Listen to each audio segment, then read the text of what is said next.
Hello friends, చూసారు కదా, ఇవి సరువుడి తోట అనమాట. ఇన్నాళ్ళు ఇవన్నీ పంటలు వేసేవారు.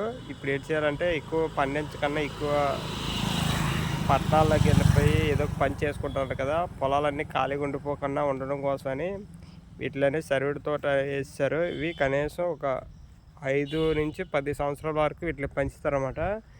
పెంచిన తర్వాత ఇవి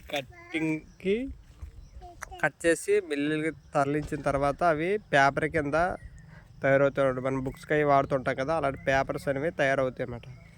చూడండి ఏ విధంగా ఉన్నాయో. రోడ్డు చుట్టుపక్కల అంతా కూడా సరువుడి తోట వేస్తారు. అంటే చూడండి ఎంత భూమిని. ఇవి బంగాళం లాంటి పంటలు పండే స్థలం అన్నమాట. కానీ పండించే వాళ్ళు ఎవరు లేక ఈ విధంగా తయారయ్యాయి. కానీ చూడడానికి మాత్రం రోడ్డుకి అటుపక్క ఇటుపక్క చాలా అందంగా కనిపిస్తాయి.